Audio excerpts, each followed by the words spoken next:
guys, good morning, good afternoon, or good evening kung saan man tayo sa sulok ng mundo.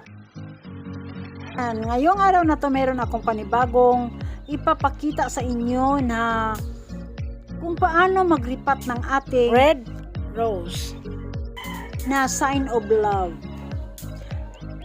Bago natin ito puntahan, ayan, dadalhin ko kayo, kaya panoorin nyo at huwag nyong skip para may matutunan kayo, para magkaroon din kayo ng magandang red rose na inalagaan sa pagripat. Kaya tara guys, samahan nyo na ako. Iripat natin guys para gaganda at lalago yung ating tanim na red rose na sign for love. Ang gagawin natin dito ay iripat natin, at dahil meron tayo ditong ibang tinanim, kaya kailangan ay tatanggalin natin para dadami yung ating red rose. Ayan, meron siya dito, kaya tanggalin natin muna ito para hindi maapektuhan itong malaki. Ayan, tanggalin natin una para madali lang yung ating pagkuha. Punitin natin yung ating plastic para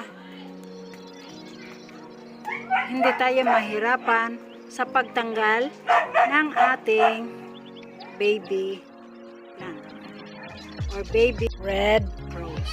Pagkatanggal ng plastic, yan, ay kukuha tayo ng ating pot. Kailangan yung pot natin ay may mga butas talaga sa ilalim para tatagos yung ating tubig pag nagdidilig. Ngayon ay lagyan natin dito ng garden soil. Iyan, ito yung una nating ilalagay sa ating pot. Lagyan talaga natin yung sa pinakailalim ng garden soil.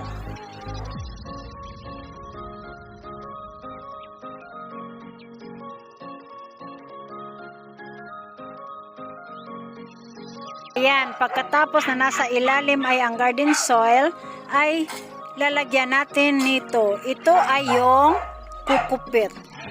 Ayan, lagyan natin ng kukupit para talaga bilis ng pagdaloy ng tubig na ma-mix natin sa ating garden soil. Ayan, tapos i-mix natin. Ayan. Kailangan lang talaga i-mix natin ng mabuti.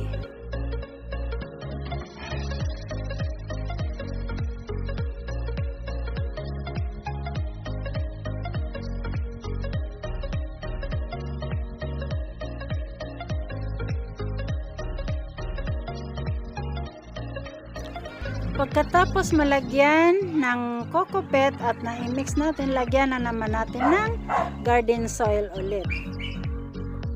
Ayan. Tapos, i-mix na naman at lagyan na naman natin ng kokopet. Ayan. Para madali talaga ang pagdaloy ng ating tubig at magiging hindi siya sobrang malagkit yung ating lupa. Para ang pagdaloy ng tubig ay okay talaga. Ayan, ngayon lagyan na naman ng garden soil hanggang sa mapuno ito ng garden soil at ng ating kokopit. Kailangan mix na mix talaga yung ating garden soil at ang kokopit. At ihalo natin ng mabuti.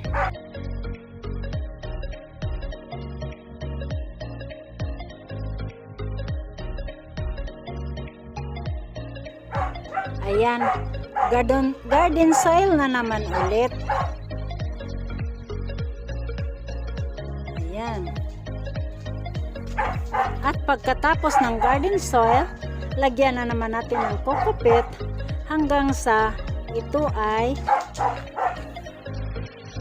malapit ng mapuno. Ayan. Ayan. Kailangan lang talaga punuin natin ito para ilalagay na natin itong ating red rose as the sign of love. Wow ha, bongga. Sign of love yan. Yan, di ba? Kaya, ang ganda talaga ng tanim na ito. Kaya kailangan natin itanim natin ng mabuti or i-repat natin ng mabuti para ayun, tataba at dadami yung ating black rose. Ganito lang siya pag uripat para magkaroon tayo ng maraming bulaklak at magkaroon din tayong maraming bulaklak ng red rose para marami din tayong sign of love. Ganon.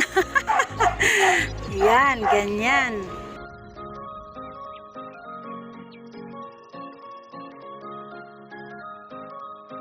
Ayan, i-mix natin ng mabuti. Kaya guys, ganito din ang gawin nyo para magkaroon din kayo ng maraming red roses. At saka marami din kayong sign of love. Kaya lang baka makalimutan nyo naman. Merong like dyan, paki-like naman. At merong share. Siyempre, paki-share na para makikita sa lahat ng mga friends nyo kung anong mga nakikita at nalalaman nyo. At syempre, huwag kalimutan paki-subscribe at may bell sa gilid. Ayan, pindutin na. At hit na yung all sa itaas para ma-notify kayo sa lahat ng mga bagong videos na i-upload ko. Kaya ngayon, ito na.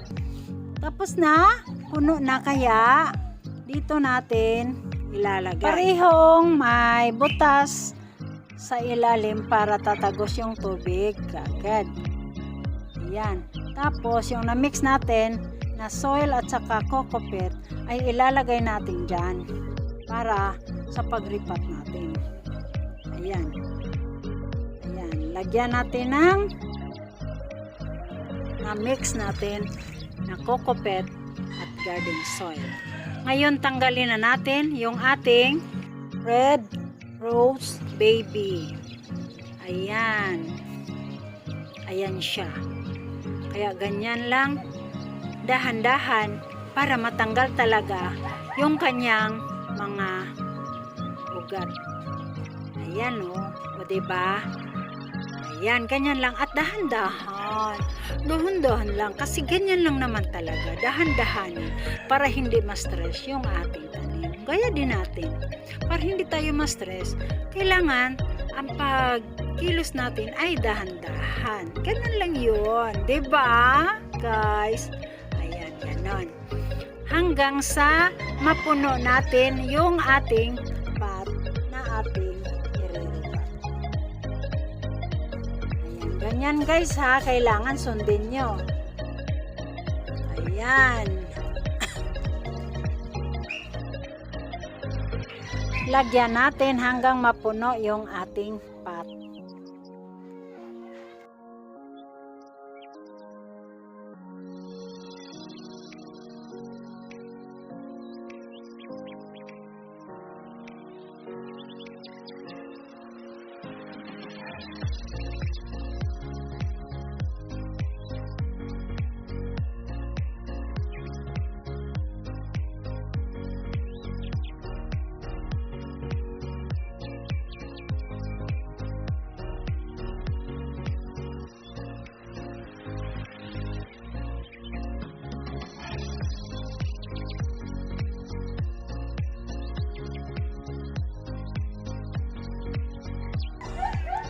Ayan.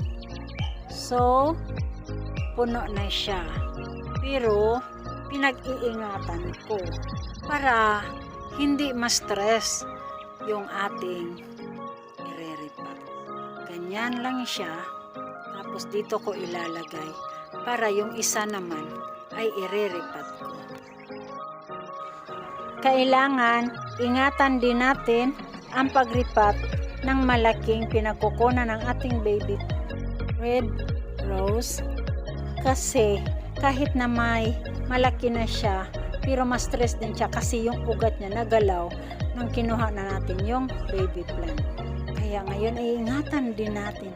Kagaya ng pag-ingat natin sa ating minamahal. Ganon! Yan, o diba? Dahil ma-stress din sila. Pareho din sa atin na ma-stress din tayo pag nagagalaw tayo. Kaya ayan, ingatan din natin sila. Kagaya ng pagmamahal natin sa ating minamahal. Ayan, idiin natin yung ugat para medyo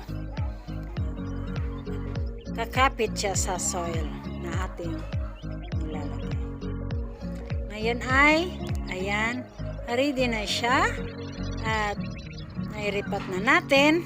Kaya ang gawin natin ay kailangan i-plaster yung ating mga soil at dahil na plaster na, kailangan natin ng diligan. Ayan, para lalamigan naman yung kanyang mga ugat dahil nagalaw natin. O diba? Ganyan lang ang pag-ripat. Kaya kahit na may bulaklak na, ay pwede pa rin natin i-ripat. Basta iingatan lang natin. Ayan. Ganyan ang pag-alaga ng ating minamahal na halaman na simbolo din ng ating pagmamahal. Ayan, ganyan lang. Kailangan ingatan talaga ang ating paglipat para hindi sila mamamatay at talagang mabubuhay at dadami pa ang ating halaman or ating red rose. Ayan, ganyan lang siya. Kaya ingatan natin. Sana naman ay nakuha nyo kung paano ko ito ginawa para mabuhay talaga yung red rose as a sign of love. Sana guys na gustuhan nyo ang video. Syempre naman baka nakalimutan, like naman at merong share. Yan, share na. At para makikita sa lahat ng mga friends nyo kung anong mga nakikita at nalalaman nyo. At huwag kalimutan, may subscribe. Yan, diretso na. At may bell sa gilid.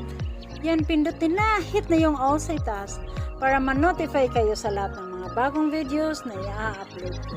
Kaya guys, thank you for watching. See you next vlog. Bye!